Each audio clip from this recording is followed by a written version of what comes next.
Bismillahirrahmanirrahim. Nahmaduhu wa nusalli wa nusallimu ala rasulil karim, amma ba'du. Alhamdulillah, puji syukur kepada Allah Subhanahu wa taala, Zat yang Maha Rahman, Maha Rahim, Maha Tinggi, Maha Agung, Maha Gagah, Maha Kuat, Maha Perkasa, Maha Belas Kasih Sayang, Maha Pengampun, Maha Penyantun, lagi Maha Bijaksana. Alhamdulillah, dengan rahmatnya Allah Subhanahu wa taala dudukan kita dalam majelis ini. Mudah-mudahan dengan rahmatnya pula Allah terima majelis kita semua.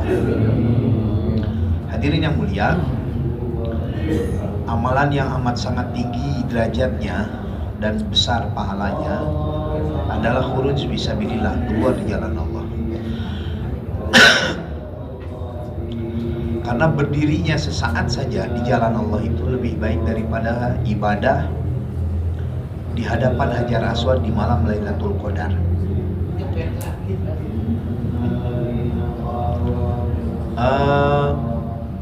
Jangankan lelahnya, makannya saja keluar di jalan Allah itu walau bilukmati, walaupun satu suap, Madinatul bil Jannah, kota di surga. Jadi lamun kira-kira ningali babaturan robong tetong di polototan mah, itu lagi memperbanyak kota di surga. Hadirin yang mulia, keluar di jalan Allah itu setiap rupiahnya kali 700.000. Dari mulai kapan? Dari mulai rupiah itu dikeluarkan. Kita kan kalau mau keluar 4 bulan itu suka nabung dulu, ya kan? Nabung. Nanti saya umpama bulan depan mau keluar, mau keluarnya itu Februari, dari mulai sekarang nabung tuh. Maka uang yang ditabungkan itu setiap hari itu sudah masuk kali 700.000 sampai kembali. Jadi kalau perhitungannya 4 bulan padahal nabungnya sudah 5 bulan, maka yang dihitung itu 5 bulannya itu. Maka nabung untuk fisabilillah itu jangan takut, besar sekali pahalanya. Hadirin yang mulia, maka untuk keluar di jalan Allah ini tidak ada yang kecil dan tidak ada yang sepele. Semuanya besar dan semuanya berharga. Sering saya sampaikan, sebuah hadis menyampaikan, man farra bidinihi, barang siapa yang berjalan membawa agamanya, min ardi ilal ardi, dari satu tanah ke tanah yang lain, dari satu kampung ke kampung yang lainnya, dari satu negeri ke negeri yang lainnya, walau karena sibron, walaupun satu jengkal, maka distau jabal jannah, wajib masuk surga. Jadi kalau hitungan dakwah itu per jengkal. Tapi kalau mencari ilmu, man salaka tariqan yartamisu bihi ilman sahalallahu lahu tariqan ilal jannah. Barang siapa yang memudahkan langkah kakinya. Jadi kalau majelis ilmu itu dihitung langkah kaki. Tapi kalau dakwah dihitungnya jengkal. Jadi kalau batu itu hitungannya kubik. Tapi kalau emas hitungannya gram.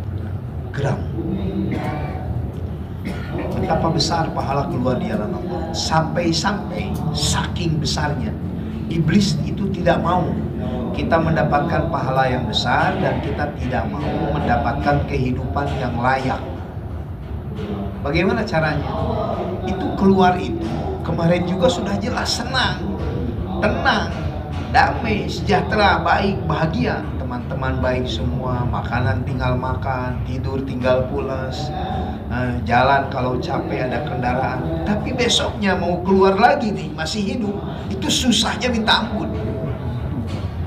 Padahal jelas kamar itu pernah kelaparan, gak pernah kepanasan, hujan gak pernah kecapean, tinggal makan gak perlu repot-repot. Masa kalau dia orang tua, masa pun gak kecapean. Tapi ajib, itu mau keluar lagi susahnya minta ampun. Coba bayangkan bagaimana kalau tahun yang kemarin aja repot. Padahal begitu mudahnya yang kemarin itu susahnya minta ampun. Apalagi kalau repot keluar. Saking apa? saking iblis tidak mau hidup kita bahagia. Hadirin yang dimuliakan Allah Subhanahu wa taala, keluar di jalan Allah itu berarti dari mulai bayang hidayah sampai kembali itu bersama Allah. Sampai kembali bersama Allah. Jadi andai kata setiap tahun umpama 4 bulan, maka hidup bersama Allah itu 4 bulan. Nah, tinggal memperhitungkan yang 8 bulannya.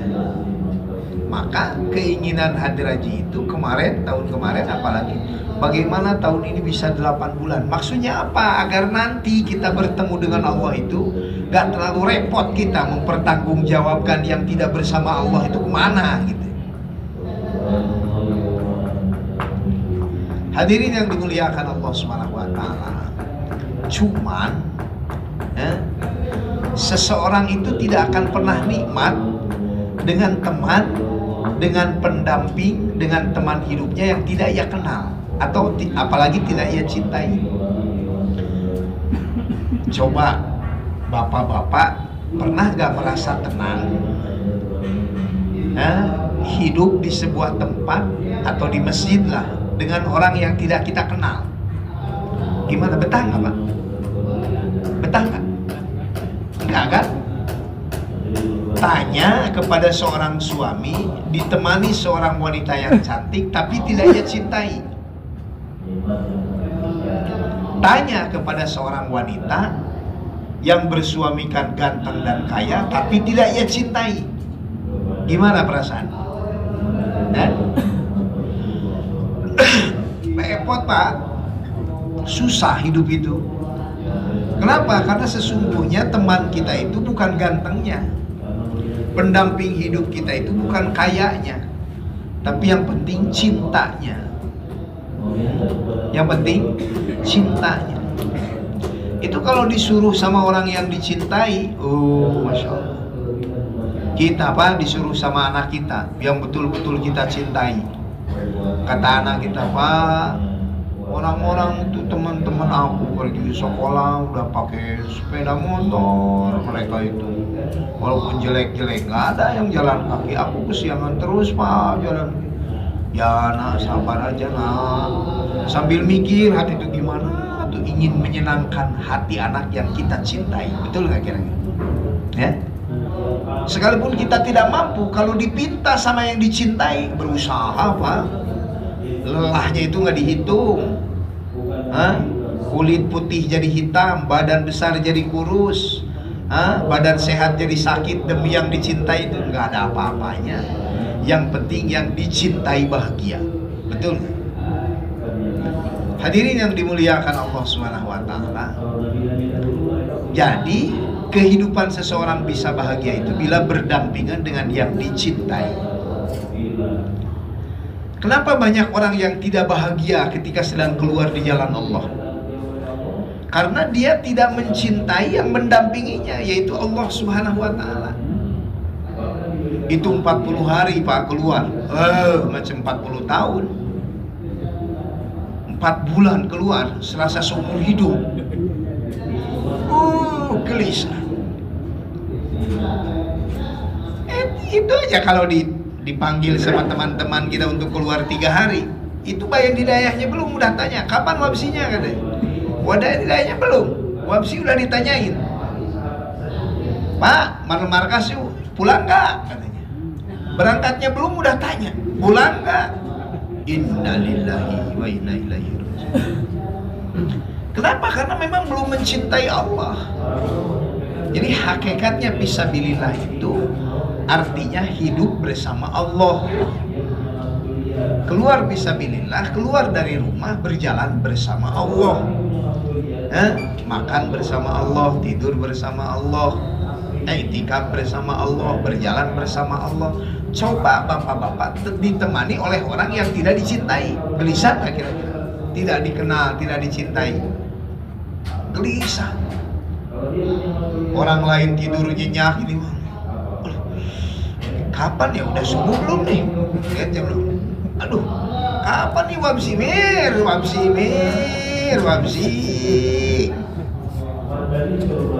Padahal yang di rumah itu sudah udah bau kentut, udah dicolok-colok, dicabut mayun pokoknya. Tapi karena dicintai, rindunya minta ampun. Bersama Allah itu sudah mempersiapkan Allah ribuan bidadari yang paling hebat, paling keren. Tapi karena tidak dicintai, Masya Allah. Maka tuan-tuan yang dimuliakan Allah Subhanahu wa Ta'ala, setiap saat selain kita mentaati Allah, menunaikan hak Allah, minta kepada Allah agar hati ini bisa mencintai Allah hingga Allah mencintai kita. Dan itulah yang selama ini belum pernah, hampir jarang kita minta. Bagaimana kita mencintai si fulan? Doa, ya Allah, bagaimana hatinya mencintaiku? Kan gitu dulu masa muda kan? Pernah gak minta kepada Allah agar kita mencintai Allah dan agar Allah mencintai kita? Cintailah aku ya Allah, untuk kusuburkan cinta di hatiku kepadamu ya Allah. Hampir. Maka hadirin yang dimuliakan Allah Subhanahu wa Ta'ala, para ulama katakan awaluddin ma'rifatullah. Awal mengenal agama itu ma'rifat kepada Allah. Ma'rifat itu lebih daripada kenal, setahap dengan habbah, mahabbah, mencintai. Hadirin yang dimuliakan Allah Subhanahu wa Ta'ala, maksud keluar di jalan Allah itu agar kita mencintai Allah, hingga ketika apapun yang diperintahkan Allah itu senang aja gitu, sekalipun susah, sekalipun repot. Itu kalau dipinta motor sama anak kita, ini udah tua, udah gak punya duit, tapi karena dipinta oleh yang dicintai, muter kepala tuh gimana caranya untuk menunaikan hajat anak, kan gitu. Nah, keluar di jalan Allah tuh gak punya duit, ke negeri jauh itu berapa? 20 juta, 50 juta. Tapi karena yang memintanya zat yang kita cintai, muter kepala. Gimana ya kalau sawah yang di belakang itu? Apa sawah itu untuk yang musuh atau memang untuk aku di surga ya? Muter. Bagaimana kepala itu menunaikan hak Allah Subhanahu wa Ta'ala yang kita cintai. Hadirin yang mulia, maka apabila ada rasa cinta, amal makomi yang berada di hadapan itu mudah semua, mudah, akan terasa ringan. Allah akan ringankan hati kita. Kenapa? Karena berawal dari cinta. Menjadi berat, menjadi susah itu karena dibuat oleh orang yang tidak mencintai, tidak berlandaskan cinta. Sesuatu yang ringan pun jadi berat, sesuatu yang yang pendek pun jadi panjang, sesuatu yang sesuatu yang terang pun jadi gelap. Tapi karena semua berlandaskan dari cinta, semua mudah, ringan, terang. Mudah-mudahan Allah berikan cintanya di hati kita kepadanya. Hadirin yang mulia, kembali kita keluar di jalan Allah, kembali ke makomi itu niatnya bukan untuk rehat, bukan untuk istirahat. Jangan sampai kita berkata, Mir, alhamdulillah Mir, wabsi. Ada jemaah, bukan 1-2, salah satunya dia 40 hari itu. Anak muda sambil lemparin itunya, kain sarungnya, muter gitu, Mir, alhamdulillah wabsi. Betul, wabsi terus sampai sekarang nggak pernah bayar hidayah lagi. Jadi intinya seperti sahabat, kalau wabsi itu harus sedih. Sebenarnya hati ini tidak mau wabsi, tapi hanya karena ada perintah Allah setelah ini, aku pun sebenarnya ingin menunaikan perintah Allah yang lainnya. Jadi hanya karena perintah Allah saja. Hadirin yang mulia, niatnya lillah dan islah lillahi kalimatillah. Niat mencari ridha Allah, memperbaiki diri bagaimana di makum ini agar kita tambah mencintai Allah dan dicintai oleh Allah, dan untuk meninggikan kalimat Allah. Selanjutnya hadirin yang dimuliakan Allah Subhanahu wa Ta'ala, para masyayikh memberikan nasihat kepada kita ketika kita pulang dari perjalanan di jalan Allah itu harus ada perubahan. Jangan seperti air di atas daun talas. Menggenang berapa minggu pun kalau tumpah gak ada ceritanya, gak ada bekasnya. Jangan sampai sebelum bayan hidayah 4 bulan 40 hari masih berani melotot sama anak istri, pulang pun malah tambah garam lagi. Dengan dalih ini iman nih, terus belajar menjaga agama nih, haram kamu itu. Jangan. Hadirin yang dimuliakan Allah Subhanahu wa taala, ketika pulang maka kata Syekh Abdul Wahab, Amir Pakistan waktu itu, beliau menyampaikan, jadilah kamu bunga, jangan jadi singa. Hadirin yang mulia, kalau masih ada sisa-sisa tabakut, boleh dibelikan sama barang-barang atau makanan yang dicintai oleh istri kita. Kita tahu kesenangan istri apa. Nah kalau masih ada, nggak perlu harus pinjam, nggak perlu. Kalau masih ada, beli makanan yang kira-kira disukai atau istri, beli atau apa yang disukai sama istri. Jangan mahal-mahal, jangan banyak-banyak, yang penting ada. Ya minimal macam Avanza gitu atau Innova. Selanjutnya, hadirin yang dimuliakan Allah Subhanahu wa taala, sunnah memberikan tahu, ngasih tahu. Yang aku pulang nih 5 jam lagi atau sehari lagi, nanti sore nyampe di rumah. Panggil sama istri itu sayang, cantik. Jangan mentang-mentang istri udah kemod gitu, iya sama istri. Jangan. Kata istrinya, apa harta? Kamu tuh sama suami tuh nggak sopan. Ya kitanya harus lembut sama istri. Karena itu adalah salah satu di antara sunnah Rasulullah Sallallahu Alaihi Wasallam. Kasih tahu dulu supaya apa? Supaya istri kita siap-siap di rumah. Rumah supaya segera diberesin. Kalau masih ada anak-anak dimandiin. Tempat tidur suami bersama dia sudah dikasih harum-haruman. Dia aja sudah mandi, sudah kinclong, begitu, sudah glowing. Ya, sekalipun kulitnya sudah berkumpul di satu titik begitu, ya tetap saja sunnah. Yang terbaik bagaimana betul-betul menyambut suaminya dalam keadaan harum. Udah ini mah udah kenyot, udah galeong-galeong begitu, udah gak mandi nyambut suami itu, udah bau kentut lagi, udah rambutnya macam sarang burung, yang sudah acak-acakan. Waduh, suami 4 bulan tuh udah begini aja, pulang ke rumah langsung gini. Ini bahaya, istri kurang barokah ya namanya. Ya, kalau istri barokah itu istri salehah. Salah satu tanda istri salehah itu mudah merangsang syahwat suami. Jadi kalau suaminya di rumah itu begini aja, tapi kalau keluar rumah begini, nah berarti istrinya salehah. Jangan terbalik, suaminya di luar begini, kalau keluar langsung peluk. Ini gawat, ini harus diruqyah istri begini. Jadi kasih tahu sama mereka ketika pulang. Sunnah bawa oleh-oleh, yang penting ada, jangan terlalu mahal. Maka kalau istri yang salehah, karena dia terbiasa masturat, mempersiapkan tubuhnya, suasana rumah untuk menyambut suami keadaan seperti itu, maka dia langsung menyambut suami. Dia tahu pahala menyambut suami, mengecup kening suami sama dengan pahalanya mengecup hajar aswad. Pahalanya sama dengan mengecup hajar aswad. Umrah haji belum tentu bisa mengecup batu hitam. Di rumah ada kening hitam, hantam aja itu udah.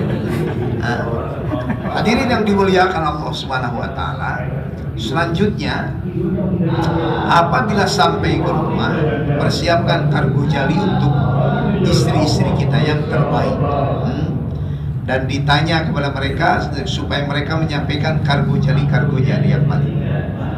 Kalau sudah ada ditetapkan, kalau belum ada dimusyawarahkan. Amalan-amalan rumah.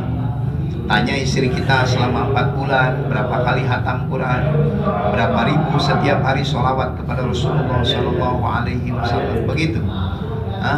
Dan kita pun sampaikan kargo jali ketika keluar di jalan Allah Subhanahu wa Ta'ala. Sampaikan kargo jali kita ketika keluar di jalan Allah Subhanahu wa Ta'ala yang terbaik, yang baik-baik, yang penuh dengan kebaikan, supaya istri pun ada supaya istri pun terangsang, merasa ingin. Kabita teh apa? Kabita teh apa bahasanya? Kepengen keluar di jalan Allah. Ya, Pak, jangan Bapak doang dong yang keluar, teh bawa aku. Orang-orang apa katanya tuh ikut turun, saya udah ke India, udah ke Singapura, udah ke Perancis.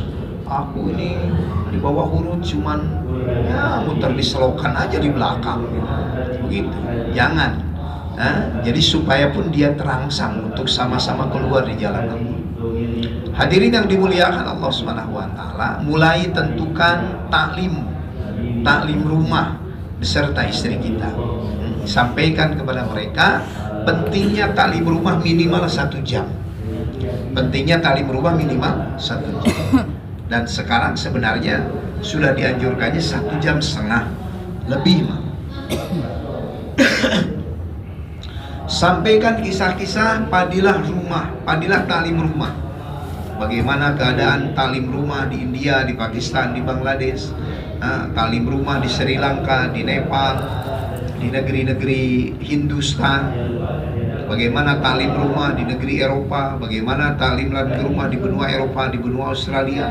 Maka kita kalau pulang, orang-orang yang baru pulang di jalan Allah dari negeri jauh itu tanya tuh kargo jalinya, bagaimana amal ini, amal masjid di sana, bagaimana amal rumah di sana, begitu. Supaya kita pun dapat banyak catatan bagaimana fadilah amal ini dibuat di luar negeri sana. Hadirin yang dimuliakan Allah Subhanahu wa Ta'ala, tahun 2007 Hadraji menyampaikan sesungguhnya taklim rumah ini manfaatnya adalah minimal bisa membereskan masalah rumah tangga. Ini taklim rumah minimal bisa membereskan masalah rumah tangga. Jadi kalau mau keluar selalu berbenturan dengan kurangnya beras, mau keluar suka berbenturan dengan padamnya listrik, mau keluar suka berbenturan dengan kurangnya jajan anak. Nah, ini betulkan taklim rumah. Betulkan taklim rumah. Sampai-sampai tidak sedikit jamaah yang masih saya katakan bukan gak mau keluar 4 bulan itu, tapi ban depan hidup, tapi ban belakangnya kempes katanya, begitu. Jadi kalau biaya untuk keluar ada, tapi di rumah nggak ada. Ini jangan sampai terjadi seperti ini. Kalau dia sudah lama dalam dakwah, tapi mau keluar di jalan Allah, mau takajah, masih juga berbenturan dengan ekonomi rumah tangga, berarti taklim rumahnya nggak betul. Ya, karena kalau taklimnya harus sudah beres, sudah betul, maka taklim rumah itu akan menjadi asbab mudahnya datang rezeki dari asbab yang tiada disangka. Beras akan mudah datang, minyak akan mudah datang, lauk pauk akan mudah datang, listrik anak, listrik rumah, jajan anak, biaya pesantren, biaya sekolah anak, semua akan mudah dengan taklim rumah. Ustaz, kalau begitu masa taklim rumah ditukar dengan dunia? Iyalah, harus laku. Taklim rumah kita itu minimal harus laku dengan dunia yang murah. Kalau dengan dunia saja yang murah taklim rumah nggak laku, bagaimana dengan surga yang mahal? Paham nggak kira-kira Bang? Ya kan harus dengan akhirat, harus tahu dengan akhirat. Iya, harus laku dunia dan akhirat. Ya masa kan baca taklim, coba bapak-bapak baca taklim, belum makan 3 hari 3 malam, gimana baca taklimnya? Abi sapi. Nah, bapak sapi lapar. Jadi taklim rumah itu harus bisa jadi asbab kenyangnya perut anak istri. Taklim rumah itu harus jadi asbab bisa bahagianya anak-anak. Jangan sampai anak-anak mau jajan 2 hari 2 malam nangisnya nggak berhenti karena suaminya 4 bulan terus takanya terus, jajannya nggak ada. Ini berarti nggak beres. Gak beres tali rumahnya. Pulang-pulang suami 4 bulan, bang, udahlah tobat bang. Ngapain emang mah? Udah bang, jangan 4 bulan melulu lah. Abang enak-enak keluar di jalan Allah. Aku nih sama anakmu ini bang, 3 hari tak malam gak ada beras bang. Teman-teman abang itu nargibnya aja abang mujahadah, harus mujahadah. Waktu nusrohnya haram jadah bang. Bukan begitu, talim rumah tuh betul kan?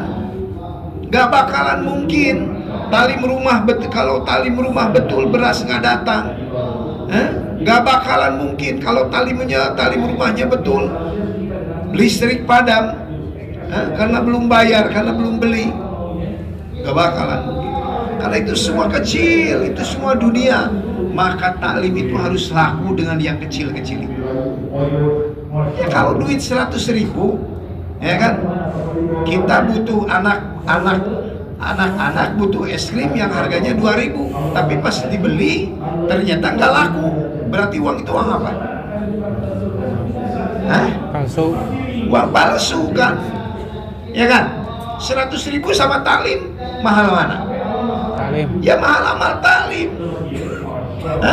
Kalau amal taklim saja nggak laku sama jajan es krim anak, bagaimana dengan es krim di surga? Paham nggak bapak-bapak? Jadi jangan sekali-kali ada mindset, ada pikiran bahwa amal agama itu hanya untuk akhirat. Salah itu kalau. Hingga kalau ada pikiran hanya untuk akhirat, maka ketika ada berbenturan amal akhirat dan keperluan dunia, dia bisa meninggalkan akhirat itu. Ada taklim di rumah, asbada asar. Ustaz, bagaimana mungkin saya bisa taklim asbada asar? Saya kan masih di jalan, Ustaz. Masih buka toko. Kenapa? Karena dia punya keyakinan bahwa taklim itu hanya untuk akhirat. Terus bagaimana anak istri saya lapar? Kan gak cukup dengan taklim katanya Ustaz. Harus dengan uang. Itulah mindset yang salah. Salah sekali. Seluruh amal agama ini semuanya untuk dunia dan akhirat. Karena dalam amal agama itu ada 2. Pertama keberkahan, yang kedua pahala. Berkah untuk kehidupan dunia, pahala untuk kehidupan akhirat. Jangan sekali-kali punya keyakinan 4 bulan itu hanya nisab dan untuk akhirat kan? Jangan sekali-kali punya keyakinan masyurat itu untuk akhirat. Seluruh amal agama ini untuk dunia dan akhirat. Mudah-mudahan Allah pahamkan kita ini. Jadi jangan ada cerita berani meninggalkan nisab, nggak ke markas, dengan alasan anak istri bukan malaikat. Ini ceritanya gimana? Nggak bisa nisab Ustaz, saya kan kerja, anak istri bukan malaikat. Siapa bilang anak istri kita malaikat? Anak istri kita itu manusia seperti kita juga, makan, minum. Cuma dia namanya dai, tahu situasinya. Dalam Islam itu diatur. Wajalna laila libasa, wajalna nahara ma'asya. Aku jadikan malam untuk istirahat dan hari untuk kehidupan. Para ulama katakan, dari mana waktu untuk mencari kehidupan itu? Dari setelah Isra.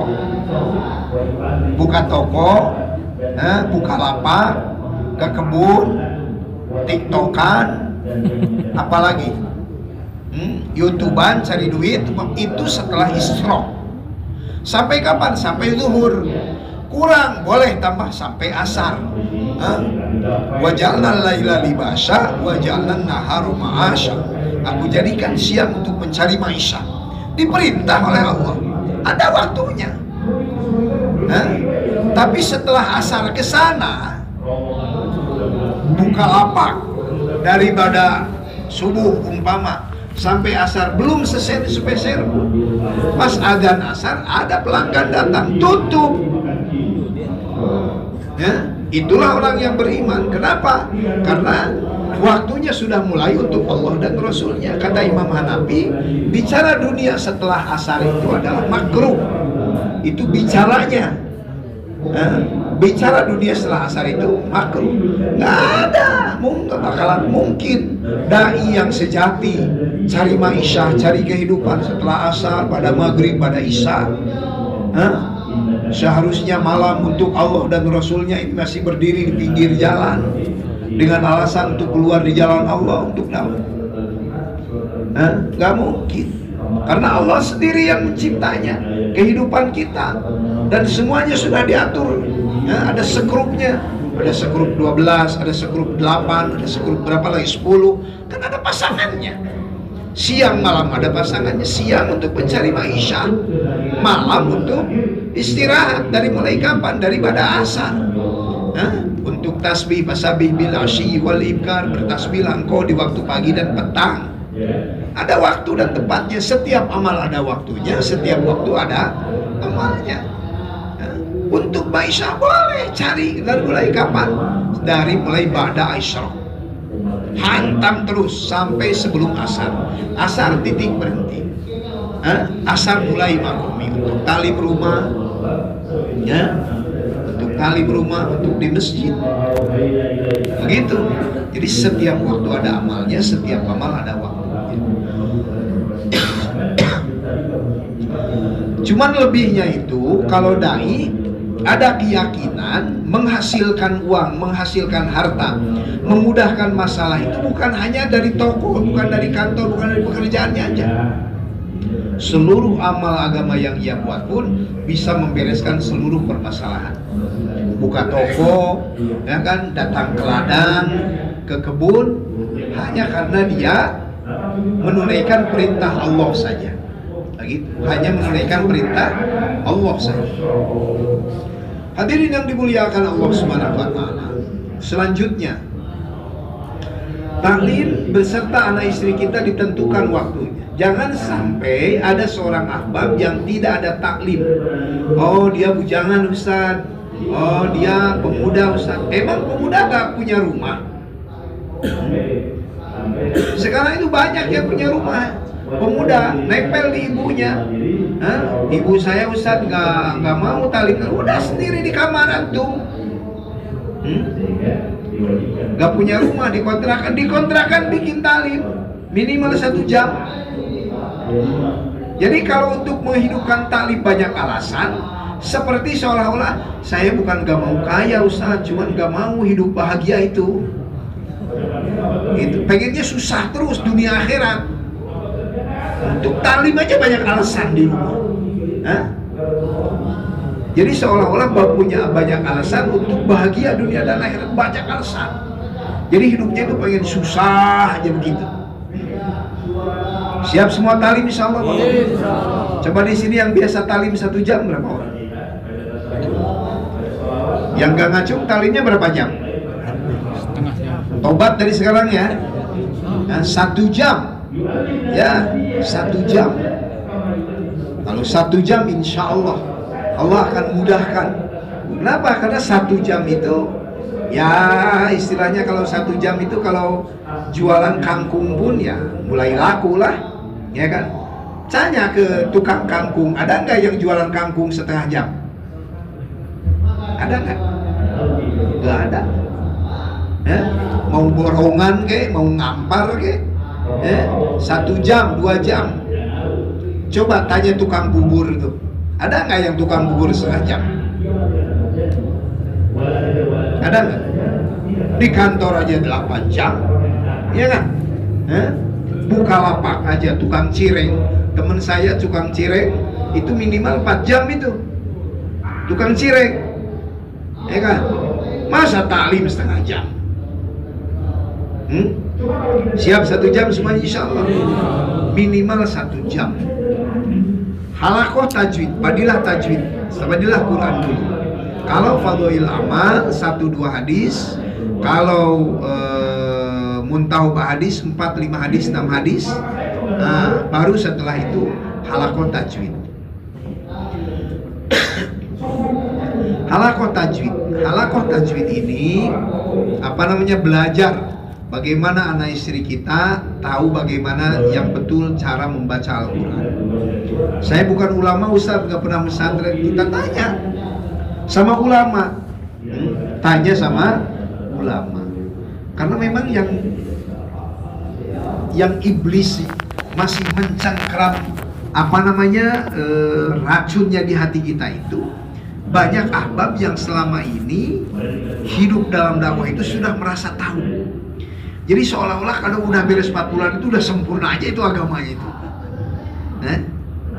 Jangan, itu dari iblis, Pak. Dari iblis. Para masyayikh katakan 4 bulan setiap tahun dengan sempurna 13 kali itu baru mukadimahnya iman. Berapa kali, Pak? 13 kali. 4 bulan setiap tahun dengan sempurna itu baru mukadimahnya iman. Hadirin yang dimuliakan Allah Subhanahu wa taala, maka tanya kepada ustaz di kampung kita, kalau lagi keluar di jalan Allah, ada ajengan, ada ulama, ada kiai di jemaah kita, tanya sama mereka. Apa artinya Quran? Kan kita sering baca Quran, Pak ya? Suka baca Quran, Bapak? Apa artinya Quran? Bacaan. Bacaan. Apa artinya Quran? Bacaan. Bapak suka baca Quran? Ya, apa artinya? Akang? Gimana? Quran itu bacaan. Iqra, bacalah. Mukri, ahli baca Quran. Qiraat, ilmu seni baca Quran. Nah, bahasa-bahasa seperti itu sering kita jumpai dan sering kita ucapkan, tapi banyak yang belum tahu. Contoh, kita kan suka sholat ya. Apa artinya sholat? Kan, apa artinya sholat? Hubungan dengan siapa? Terus hubungan dengan Allah. Zikir juga suka hubungan dengan Allah. Baca Quran hubungan dengan Allah. Apa artinya sholat?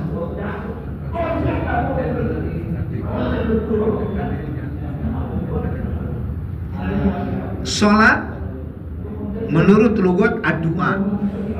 Sholat itu artinya adua. Menurut istilah dimulai dari takbir, diakhiri dengan salam. Perkara-perkara seperti itu sering kita buat dan sering kita sampaikan, tapi kadang karena kita malas bertanya,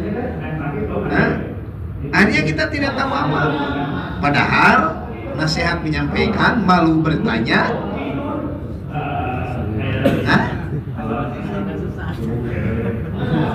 Malu bertanya termasuk aliran sesat. Siap bertanya insya Allah, Pak ya? Bertanya. Setelah halaqah tajwid, padilah Quran setiap muntahab ahadis atau fadhail amal dibaca. Kalau hari itu fadhail muntahab ahadis, besoknya fadhail amal padilah sedekah. Itu setiap judul dibaca. Setelah itu 6 sifat. Setiap 6 sifat itu, setiap judul, arti, maksud, tujuan, keuntungan, cara mendapatkan, tambah dengan hikayatus sahabahnya, itu disampaikan. Sebenarnya kalau 1 jam itu sebentar sekali sebenarnya. Kalau kita mau main jejek begitu. Cuman karena banyak yang kurang jejek, jadinya ngeyeng begitu. Apanya ngeyeng itu bahasa? Jadi 6 sifat. Kalau kita taskil istri, kalau istri taskil kita, kalau anak-anak taskil orang tuanya, kalau kita taskil anak. Bagaimana taskil anak? Nah, kapan mau siapnya AA atau Ade ini ditinggalin sama Umi? Ayah sama Umi mau masturat ke Canberra, ayah sama Umi mau masturat ke New York, ayah sama Umi mau masturat ke Perancis, begitu. Oh, umpama 2 bulan lagi siap Mi, atau nanti setelah sekolah beres siap. Jadi ketika keberangkatan itu dengan kesiapan anak. Kalau memang waktunya belum dijadwalkan. Tapi kalau sudah jadwal, kasih tahu bulan sekian, itu jauh-jauh hari anak itu sudah dikasih tahu. Jangan sampai ketika masyurat itu anak itu diumpetin. Nah, jajan dulu Ustaz, ayo kita berangkat. Pulang ke rumah anak nangis. 2 hari 2 malam gak berhenti, kan sakit hati ditinggalin. Akhirnya masyuratnya pulang gak jadi. Karena risau tetangganya, anak gak berhenti nangis. Cara yang salah seperti itu. Ya, jangan sekali-kali anak itu diumpetin ketika mau keluar. Rijal mau kasih tahu sebelum hari hanya jauh-jauh hari. Karena usaha dakwah ini usaha yang benar. Ke kantor aja jelas ada jadwalnya, ke kebun jelas ada jadwalnya. Betul nggak kira-kira Pak? Ada nggak yang ke kantor mendadak? Pegal di rumah ke kantor pegal di rumah kemana gitu, ke tempat pekerjaannya.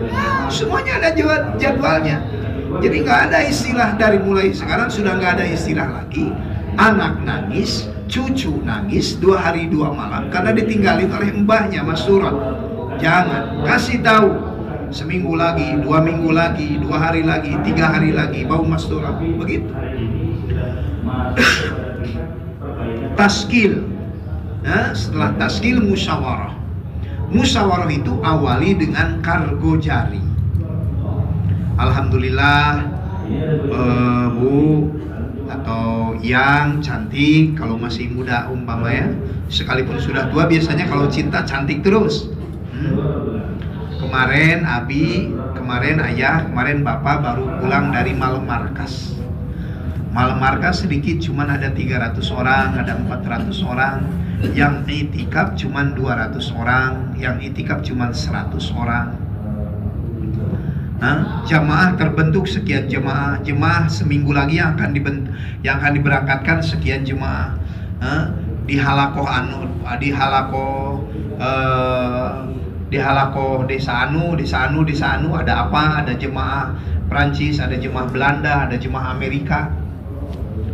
Istri itu kelihatannya kumal kucal, gak pernah gaul sama tetangga, tapi dia tahu keadaan dakwah di kabupatennya. Kalau suaminya level kabupaten umpama, dia tahu keadaan dakwah level halakohnya. Kalau suaminya biasanya kerja level halakoh. Jangan sampai dia tidak tahu apa-apa istri kita, padahal sudah 5 tahun, 10 tahun, 15 tahun dalam dakwah. Dia harus tahu segalanya. Berapa orang yang malam markas, berapa orang yang itikaf, siapa yang bayan hidayah, siapa yang bayan wabsi, siapa yang bayan maghrib, siapa yang bayan subuh, apa yang disampaikan. Kita sampaikan karena itu amanah. Malah justru jangan terbalik. Ketika istri tanya, Pak, berapa orang yang malam markas? Macam masuk angin. Nah, ini harus diruqyah nih suami begini. Katanya kan malam markas Bapak. Iya sih malam markas, tapi mungkin molor atau nih modus. Padahal dia ke posrona. Begitu. Jangan sampai terjadi seperti itu. Jadi sebenarnya ketika kita berangkat itu amanah. Bagaimana agar anak istri kita tahu keadaan di luar sana perjalanan dakwah. Siap semuanya insya Allah. Istri itu harus tahu dakwah kita selama 24 jam.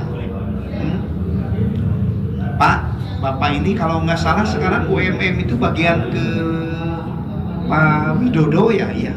Pak, kalau nggak salah Pak Widodo itu ekonominya agak miring-miring begitu, iya. Emang kenapa itu ada beras Pak, 1/2 kilo lumayan bawa. Tunggu sebentar Pak ya, aku buatin dulu bakwan. Buat anak-anaknya banyak Pak. Lumayan ada 10 biji, panas-panas enak kali kalau dibawa sama Bapak lagi UMM. Ada nggak yang nitip bakwan panas, gorengan panas sama istrinya, dari istrinya untuk suami, untuk ahbab, untuk umat yang didatanginya, ada nggak kira-kira? Itulah keadaannya. Jangan sampai terjadi ketika suami tidak ada di rumah, ditanya sama temannya yang datang, Bu, suami ibu kemana? Tahu ya suami saya itu sudah mulai gabung dengan yang jenggot-jenggot itu sekeliling-keliling masjid, gak tahu lah ibu mah. Itu betul-betul ini jarang makan telur ini suaminya seperti itu. Kurang gizi namanya. Sudah 15 tahun dalam dakwah, istrinya tahu suami kemana. Tak aja. Gak bisa seperti itu dalam dakwah. Itu udah gak musimnya lagi. Dulu zaman Firaun bujangan memang begitu. Sekarang gak ada musimnya lagi. Ada musyawarah harian di rumah. Jangan sampai suami keluar dari rumah katanya mau malam markas. Malam markas kerjaan gak punya, tapi berangkat dari rumah jam 7 pagi sampai ke markas pun jam 7 malam belum datang pula. Kemana? Dakwah tidak, usuli bukan, menghasilkan duit pun enggak, tetap aja megap-megap anak istrinya. Nah ini berarti memang kurang gizi kalau ini. Gak boleh seperti itu. Jelas kemana saja kita berjalan, jangan sampai tanpa doa dan risau istri kita. Siap semuanya insya Allah. Ketika berjalan istri kita, suaminya mau berangkat ke markas, didoakan oleh istri. Ya Allah, suamiku ampuni dosa dan kesalahannya, maafkan segala kehilafannya, tutup rapat aib dan kekurangannya dan kemuliaan. Lembutkan hatinya, satu hatikan hatinya dengan teman-temannya dan kelembutan cinta dan kasih sayang. Begitu. Jadi suami itu nyaman berada di tengah teman-temannya. Jangan sampai keberadaan suaminya itu jadi bumerang. Begitu dia ada teman-temannya. Hadirin yang dimuliakan Allah SWT, maka istri tidak bisa ditinggalkan. Dakwah harus betul-betul bersama istri.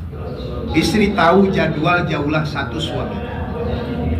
Bukan hanya tahu jadwal jaulah satu, tapi tahu istri jadwal suami jaulah satu itu kemana, ke rumah siapa, ke blok mana, bersama siapa. Jaulah duanya ke masjid mana, kampung mana, dengan siapa. Keluar 3 harinya bersama siapa, ke kampung mana, istri harus tahu. Jangan sampai bilang 3 hari, seminggu baru pulang tanpa ada kabar berita. Bagus memang tahu, tak aja.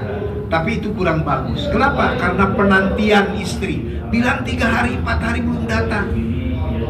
Gak bisa seperti itu. Kasih tahu. Kalau tidak ada HP, kasih tahu tetangga atau yang lain. Tolong kasih tahu istri saya lanjut takajah ke Anu. Ada takajah Anu. Begitu. Menanti istri buka lagi pintu kemana, HP-nya mati. Teman-temannya nggak ada yang tahu. Gimana perasaan seperti itu?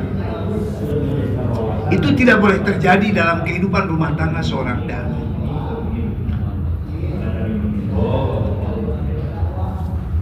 Hadirin yang dimuliakan Allah SWT. Dan kita harus betul-betul dalam dakwah itu memujahadahkan diri kita, bukan memujahadahkan anak istri kita.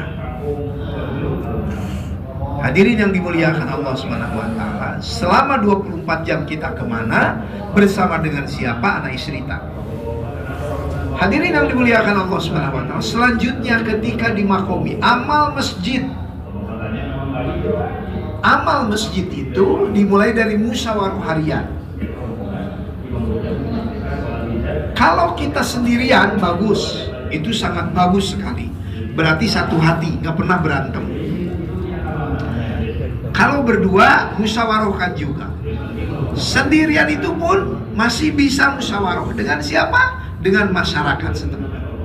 Gak mau duduk Ustaz bersama kami, ya gak apa-apa sambil jalan. Dia pulang, kita pun pura-pura pulang. Pak, itu si Fulan itu masih ada nggak ya di rumahnya? Oh Pak Cecep itu ya. Kadang-kadang ada, tapi kapan kira-kira adanya? Sore, Bapak bisa nggak nemenin saya ke rumahnya dia silaturahim ke rumahnya. Itu udah musyawarah. Ataupun sambil jalan, Kang nanti ada waktu nggak mau talim di depan sini? Dia aja sambil jalan, kita tanya. Nanti saya nggak ada waktu, mungkin nggak sholat di sini karena ada perjalanan. Udah, kita sendiri yang talim. Yang jelas jangan ngomong sendirian. Apalagi ngomong sama tiham. Ya. Kan dulu suka ada musyawarah itu nggak apa-apa dengan tiang aja, dengan peci. Emang ini orang kurang sehat sepertinya. Ya. ngomong itu dengan orang, dengan manusia. Hadirin yang dimuliakan Allah Subhanahu wa taala. Musyawarah, musyawarahkan siapa yang talim. Talim setengah jam. Talim setengah jam ini harus sempurna, 30 menit untuk kita dan teman-teman kita. Jangan ada yang bergerak. Ya, jangan sampai ada yang bilang talim biasa, talim setengah jam itu sambil ada beberapa orang keluar. Bukan itu. Talim yang setengah jam itu sempurna, 30 menit bersama teman-teman kita duduk dengar. Setelah itu musyawarahkan UMM, usaha memakmurkan masjid. Berapa kali dibuat. Umpama baru 3 kali, sempurnakan segera 2 kali. Bisa kumpul setiap waktu semuanya dengan teman-teman, bagus. Tapi kalau tidak bisa, saya Ustaz kalau zuhur umpama dengan asar masih di perjalanan, gitu, masih di perjalanan karena pulang dari pekerjaan setelah asar, maka kita yang ada di Makomi isi tempat yang tidak bisa dibuat oleh teman-teman kita. 5 waktu, setengah jam, 1 jam. Yang terbaik itu 1 jam, 1 jam, 2 jam setengah, 5 waktu itu. Selanjutnya dalam waktu yang 1 jam itu juga diisi diisi dengan majelis masail.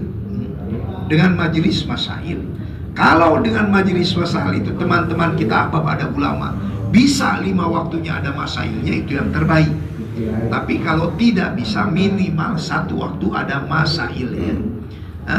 Ada masailnya. Karena kita banyak kurang tahu, kurang paham bagaimana cara wudu, syarat sah dan rukun wudu, bagaimana cara mandi junub, begitu. Bagaimana cara memberikan nafkah kepada anak istri sedangkan kita miskin. Bagaimana memberikan nafkah kepada anak yang di pesantrennya gratis dan kita miskin. Tanya sama ulama, apakah menyimpan anak di pesantren gratis itu sudah tunai kewajiban kita memberikan nafkah kepada anak? Tanya. Begitu, apakah sudah tunai atau belum? Kenapa? Karena salah satu di antara pertanyaan berat nanti di hadapan Allah itu hak anak istri ketika hidup di dunia tidak ditunaikan. Kata Kiai Ujairon almarhum, salah satu di antara seretnya Rizki Ahbab itu karena sering menerbengkalaikan anak istrinya. Dia makan kenyang, berkah di luar, anak istrinya peot di rumah lapar. Ini dosa besar ini. Jadi yang harus mujahadah itu kita. Kalau itu bukan mujahadah, itu haram jadah namanya. Begitu. Jadi kalau punya uang 100.000, ciri mujahadah itu 4 bulan 80.000 untuk anak istri, 20.000 untuk kita keluar, itu namanya mujahadah. Kalau 50.000 itu bukan mujahadah, itu haram jadah. Jadi utamakan anak istri kita. Nah yang harus mujahadah apa harus itu kita sebagai suami. Apapun bagaimanapun anak istri kita harus kenyang. Kenapa? Karena bahagianya mereka, senangnya mereka dalam dakwah, itu akan jadi asbab mudahnya rezeki datang kepada kita. Karena salah satu di antara dosa seorang ahbab hingga seret rezekinya karena dia sering menerbengkalaikan anak istrinya dalam kekurangan. Hadirin yang dimuliakan Allah Subhanahu wa taala. Selanjutnya, setelah dibuat amal itu, juga dibuat kalau memang hari ini jaulah 1, dibuat biasa jaulah 1 itu 45 menit. Kalau berdua, bertiga, kalau bertiga umpama, kalau berdua, dua-duanya keluar. Kalau bertiga, 1 orang di dalam, 2 orang keluar. Siapa mutakalim, siapa amirnya. Kalau 4 orang teman kita, 3 orang keluar. Amir, mutakalim, dalil, 1 orang di dalam. Kalau 5 orang, 2 orang di dalam, 3 orang keluar. Siapa yang takrir atau siapa yang jikir, siapa yang istiqbal. Mutakalim ketika di makomi itu sama ketika sedang keluar di jalan Allah. Gak ada bedanya. Jangan sampai sering saya tanya, kok ini buat ini lagi apa Pak? Oh ini lagi jaulah Pak. Kok kenapa jaulah begitu? Ini lagi kalau di Makomi katanya harus begitu Pak. Gak ada beda. Mutakalim di Makomi sama keluar itu sama. Assalamualaikum. Alhamdulillah Pak, Allah takdirkan di hati kita ada kalimah yang sama. Kalimah la ilaha illallah Muhammadur Rasulullah. Para ulama katakan kalimah ini adalah kalimah iman. Orang yang paling bahagia orang yang diberi iman. Pekerjaan yang paling utama meningkatkan iman. Orang yang paling sukses orang yang mati membawa iman. Bisa mengucapkan kalimah la ilaha illallah Muhammadur Rasulullah. Orang yang seperti ini Allah akan haramkan dia dari azab kubur, azab mahsyar, azab api neraka selama-lamanya. Karena pentingnya ini iman. Di masjid sekarang sudah ada pembicaraan tentang pentingnya iman. Mari sama-sama ke masjid Pak. Ada nggak yang di Makomi mutakalimnya seperti itu? Satu. Siapa lagi yang lain? Nah ini dia. Jangan sampai mutakalim di Makomi itu. Assalamualaikum, waalaikumsalam Pak. Biasa mingguan Pak, ngobrol-ngobrol, ngopi-ngopi di masjid. Kira-kira mutakalim 100 tahun seperti itu naik iman nggak kira-kira? Innalillahi wa inna. Dari mana mutakalim begitu? Ketika keluar di jalanan semua pintu diketuk. Pintu yang miring, pintu yang berdiri, pintu yang tipis, pintu yang tebal, ketuk. Assalamualaikum. Di Makomi berubah. Kalau pintunya agak tebal tinggi, Assalamualaikum. Lagi zikir Pak, mari kita jalan. Ya Allah, ya Karim. Sama saja mutakalim dan dan dalil ketika di luar di Makomi tegar. Jangan dilewatin yang kaya, yang miskin, yang sangar, yang lembut, sama semua. Dan mutakalim itu tahun 2018 ditentukan oleh orang tua kita waktu di mana di Cikampek tentang iman dan akhirat. Apa yang saya sampaikan tadi itu mutakalim kebiasaan saya di Makomi, bukan harus seperti itu, hanya contoh saja. Tapi yang penting iman dan akhirat. Jangan sampai mutakalim itu kemana-mana. Alhamdulillah Allah takdirkan kita ini punya iman, sekalipun kita bukan dulur segubernur, bukan dulur selembur, bukan dulur sekasur, sekalipun kita bukan tukang bubur, begitu. Kemana-mana disebut mutakalim. Ini lagi sinden, apalagi mutakalim nih. Yang jelas mutakalim itu iman dan akhirat. Siap semuanya insya Allah. Kalau tidak berani, tips dari para masyayikh. Kalau kita tidak berani di Makomi, caranya yang pertama, tetap ngomongnya seperti itu, tapi kepada orang yang di bawah kita. Pertama umurnya di bawah kita. Kita 40, umur orang itu 30. Kita 30, umur orang itu 20. Kita usia 20, orang itu umurnya 15 tahun, 10 tahun, Nah, sini nak, begitu.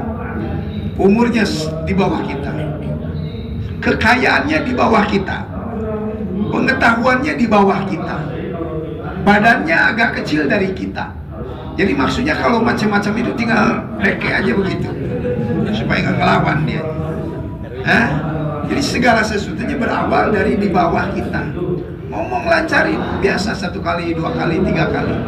Waktunya tetap 45 menit. Target 10 orang, 15 orang yang kita kunjungi, tapi tetap bicaranya mungkin dari 10 orang, 15 orang itu baru 2 orang, 3 orang bicara seperti ini. Minggu depannya 4 orang, minggu depannya 5 orang, minggu depannya lagi 6 orang, terus sampai full 45 menit. Setiap orang bicara seperti itu, iman dan akhirat. Siap semuanya insya Allah. Hadirin yang dimuliakan Allah Subhanahu wa Ta'ala, jangan sekali jauhlah sengaja dipepetin. Maghrib jam 6. Oh tenang aja, baru jam 5 lebih seperempat. Tunggu teman, santai. Oh setengah jam lagi, masih ada waktu. Udah 5 menit aja sebetulnya. Dari mana Pak? Dari jauhlah. Jauhlah 5 menit Pak. Ketuk, ya jalan aja begitu, menunaikan. Innalillahi wa inna ilaihi raji'un. Itu bukan jauh lah, apa namanya, harus diruqyah itu namanya. Hah? Tunaikan hak Allah dan Rasul minimal 45 menit di luar ataupun di makomi. Siap semuanya insya Allah. Dan semua pintu diketuk. Ada 100 orang, 100 rumah, kanan kiri depan belakang. 25 rumah, umpama 25 rumah minggu ini ke sebelah selatan, sebelah utara, 45 menit itu 10 rumah baru beres, berarti minggu depan ke sini, yang kemarin belum beres, minggu depan lagi ke sini. Semua, jadi ketemu orang itu tidak setiap minggu. Paham nggak kira-kira? Terkadang dalam dakwah itu yang pegalnya itu bukan dianya, kitanya yang pegalnya. Iblis kan sengaja begitu, berat hati itu. Kenapa? Karena amal Nabi, amal Rasul. Nah, ketemu orang itu bisa mungkin 5 minggu, 6 minggu baru ketemu lagi. Kenapa ketemu lagi? Jangankan yang suka, yang benci, yang suka pun jadi benci. Pak, sini terus ya. Nggak ada orang yang lain, buat terus ya. Berisik nih. 1 kali 2 kali ikram, lama-kelamaan pegal dengernya. Kita terus, dia terus. Begitu akhirnya yang cinta pun jadi benci, yang dekat pun jadi menjauh. Datangi semuanya. Siap semuanya insya Allah. Hadirin yang dimuliakan Allah Subhanahu wa ta'ala. Selanjutnya buat bayar kalau mampu. Kalau tidak mampu, ya kan? Kalau tidak mampu, tidak apa-apa. Buat amal yang lain. Kalaupun mampu 10 menit, 15 menit, diajak orang 20 orang yang diajak, yang hadir 2 orang, apa-apa jalan. Karena bukan hadirnya yang yang dipunten, yang dinilai oleh Allah itu, kita buat amalnya. Selanjutnya, jauhlah 2 pun seperti itu. Jadi jauhlah 2 itu 45 menit itu dari masjid yang kita datangi. 45 menit keliling. Selama 2 bulan. Selama 2 bulan. 8 kali pertemuan. Jangan pindah jauhlah 2 itu sebelum ada amal. Kalaupun sudah 2 bulan belum ada amal di situ, ketika kita mau pindah, musyawarahkan di halaqah agar ada teman kita mahalah yang lain melanjutkan jauhlah kita di situ. Hadirin yang dimuliakan Allah Subhanahu wa ta'ala, selanjutnya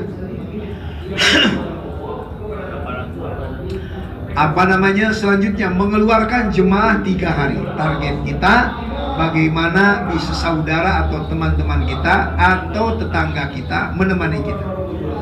Ditaskil 3 hari, bisanya hanya 1 hari, jangan dimarahin ya. Kalaupun 1 hari nggak apa-apa, terima dan wabsi 1 hari. Taskil 3 hari, bisanya cuma 2 hari. Kalau bisa ditahan, kalau tidak bisa ditahan, kasih wabsi 2 hari. Doakan supaya sungguh-sungguh. Hadirin yang dimuliakan Allah Subhanahu wa ta'ala. Selanjutnya, salah satu di antara amal makomi yang amat sangat ditekankan oleh para masyayikh itu, yaitu adalah malam markas. Malam markas ini, malam markas amalan yang tidak bisa dibadalkan, tidak bisa diganti. Musyawarah boleh gantian sesuai dengan keputusan musyawarah halaqah. Tapi kalau malam markas, kata Hadraji kemarin waktu di Lampung, beliau menyampaikan malam markas ini kedudukannya untuk seorang dai seperti Jumatan untuk seorang muslim. Jumatan ini wajib. 1 kali dia tinggalkan, 2 kali dia tinggal. Kalau 3 kali dia tinggalkan dengan sengaja, maka muslim itu berarti murtad, keluar dari Islam. Kalau sengaja 3 kali dengan sengaja meninggalkan Jumatan. Begitu juga dalam dakwah itu amat sangat ditentukan sekali malam markas. Jangan sekali-kali berani meninggalkan malam markas. Umpama sudah tidak nisob lagi, sudah tidak tahajud lagi, sudah tidak taklim lagi, apalagi jauhlah, karena lemahnya iman. Tapi kalau malam markas jangan sampai ditinggalkan. Siap semuanya insyaallah. Hadirin yang dimuliakan Allah Subhanahu wa taala, malam markas itu itikaf. Itikaf sampai waktu Isra tiba. Apalagi kita baru pulang 4 bulan, 40 hari, sudah dilatih 120 malam berada di masjid. Masa 1 malam saja nggak kuat di markas kita? Kemarin kita baru pulang keluar 4 bulan. Jaraknya yang 200 kilo, ada yang 1.500 kilo, ada yang 1.500 kilo. Betul nggak kira-kira? Jauh. Masa ke markas? Jauh Pak, saya ke markas 50 kilo.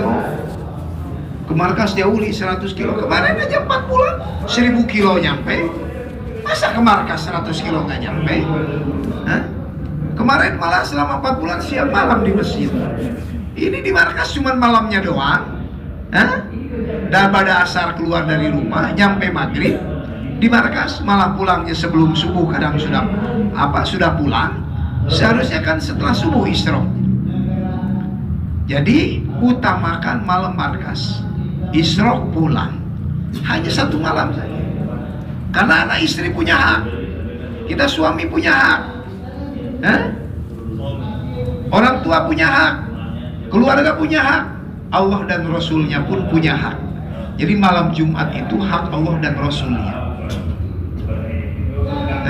Gimana perasaan bapak-bapak kalau istri seharusnya tidur sama kita, malah tidur sama anak? Pulang nih 4 bulan, seharusnya pengen tidur sama istri, malah dia cuek aja, malah tidur sama anak. Sekalipun tidur sama anak kita, gimana perasaan kita? Kan kesal ya Pak. Apalagi tidur sama tetangga. Malam Jumat itu kita seharusnya tidur bersama Allah dan Rasulnya. Ini malah tidur sama istri, gimana? Maka hak Allah itu tunaikan. Sebagaimana hak anak istri harus ditunaikan, hak Allah pun tunaikan. Siap semuanya insyaallah. Hadirin yang dimuliakan Allah Subhanahu wa taala. Dan selanjutnya keluar di jalan Allah 3 hari. 3 hari tiap bulan itu bagi pemula. Yang keluar 40 harinya baru 1-2 kali, itu baru 3 hari. Sekarang itu sudah tidak musimnya lagi 3 bulan itu sudah tidak musim. Itu zaman Firaun bujangan. Sekarang itu 10 hari minimal tiap bulan. Gimana caranya? 3 hari bersama mahalahnya, seminggu dimusyawarahkan di halakoh atau di markas. Baru 10 hari tiap bulan. Siap semuanya insyaallah Pak. Ya, dibiasakan, ditingkatkanlah. Dan selanjutnya apabila keluar di jalan Allah Subhanahu wa taala, diusahakan ditertibkan di rumah. Seperti tadi, apabila kita miskin, apa saja kira-kira yang bisa menutupi perut anak istri kita, jual. Utamakan perut mereka. Jangan sampai mereka merasa kepayahan, kesusahan karena dibawa oleh kita dalam dakwah. Maulana Ilyas pernah berdoa, ya Allah, berikan pertolongan kepada umat ini yang istiqomah dalam dakwah, sebagaimana yang Kau berikan pertolonganmu itu kepada para sahabat radhiyallahu ajmain. Tapi mujahadah dan kesusahan para sahabat, jangan Kau berikan mujahadah dan kesusahannya kepada umat ini yang istiqomah dalam dakwah. Para ulama katakan doa Maulana Ilyas itu dikabulkan oleh Allah. Jadi kalau susahnya kita seperti susah sahabat, nggak bakalan. Tapi kalau senangnya, bahagianya, insya Allah bakal. Begitu. Tergantung kitanya. Salah satu di antara trik untuk mendatangkan mudahnya rahmat Allah, jangan menerbengkalaikan hak anak istri. Siap semuanya insya Allah. Hadirin yang dimuliakan Allah Subhanahu wa taala. Selanjutnya setelah itu dalam seminggu, dalam umpama bulan itu bagian anak istri kita, bagian istri kita masturot 3 hari rijal, 3 hari masturot, berarti sisanya 4 hari ya. Berarti sisanya 4 hari. 3 harinya takajah, 1 harinya bawa jemaah pelajar. Hadirin yang dimuliakan Allah Subhanahu wa taala, masturot bawa istri kita Hadraji sampaikan, kalau dua orang gadis dan bujang nikah, tunaikan hak mereka berdua itu supaya honeymoon selama 1 minggu. Hari yang ke-8-nya bayan hidayah masturot. Setelah pulang masturot, baru dia keluar rijal. Ini yang baru nih, yang baru. Rijalnya belum pernah keluar 3 hari. Kalau istrinya sudah mau keluar, segera keluar masturot dulu, baru keluar rijal. Kalau masturotnya sudah 3 hari 5 kali, rijalnya 40 hari 1 kali. Takajahnya apa? Segera bawa istrinya masturot ke India Bangladesh. Setelah pulang dari sana, baru dia memikirkan bisa keluar 4 bulan jalan kaki, 4 bulan IPB. Jadi jangan 4 bulan dulu, pikirkan itu masturot dulu. Siap semuanya insya Allah bapak-bapak. Bawa istri kita masturot. Jangan sampai berumah tangga 20 tahun, 30 tahun, istri itu muter aja di sumur, di kasur, di dapur begitu. Istri kita itu menemani kita bukan untuk jadi babu. Bukan untuk jadi apa? Untuk jadi babu, bukan. Coba kita kalau punya anak perempuan, dinikahin sama laki-laki yang ia cintai, terus dijadiin babu hari-hari, gimana perasaan kita sebagai orang tua? Kan sakit, Pak. Maka jadikan istri kita itu ratu dalam kehidupan rumah tangga kita. Mereka berkhidmat dalam rumah tangga itu betul-betul karena keimanan mereka, keikhlasan mereka, tanpa ada paksaan. Hadirin yang dimuliakan Allah Subhanahu wa taala, maka salah satu sunnahnya bawa honeymoon setiap tahun 10 hari, setiap tahun 10 hari, setiap 3 tahun 2 bulan. Itu bagi pemula. Tapi yang sudah lama dalam dakwah, 2 bulan 2 kali dalam 3 tahun, 10 hari 2 kali dalam 1 tahun, dengan syarat orang lama dan dimusyawarahkan. Bapak orang mana, Pak? Tangsel itu kalau tempat liburan wisata ke daerah mana?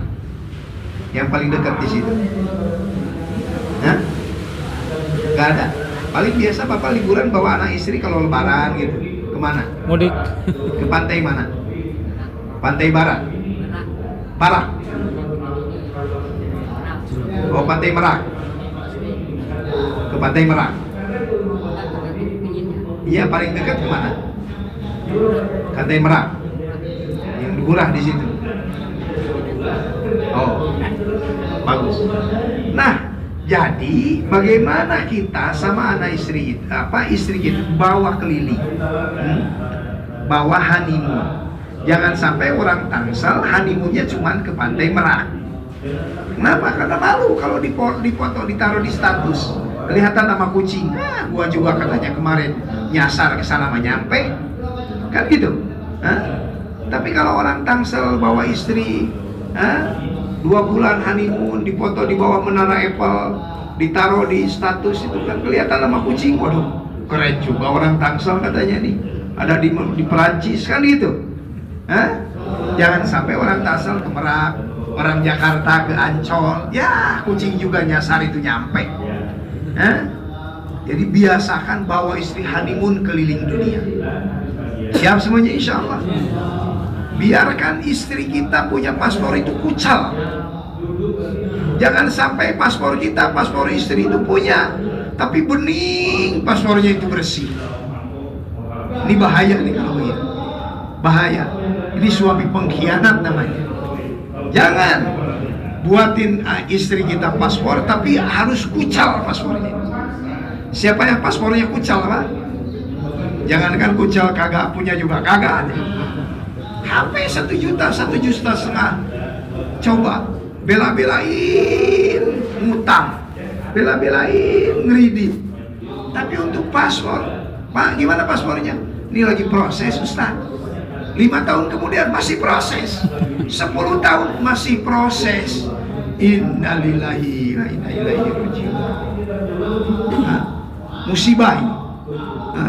Jadi cepat sebelum ajal menjemput, segera miliki paspor. Kenapa? Karena nanti di hadapan Allah para sahabat datang dengan tangan buntung, dengan kepala buntung, dengan kaki buntung. Kita bawa apa? Utuh kita kebanyakan. Bawa apa? Ke hadapan Allah. Bawa saksi. Yang pertama hatinya gosong, yang kedua paspornya gosong penuh dengan tinta. Siap semuanya insya Allah, Pak?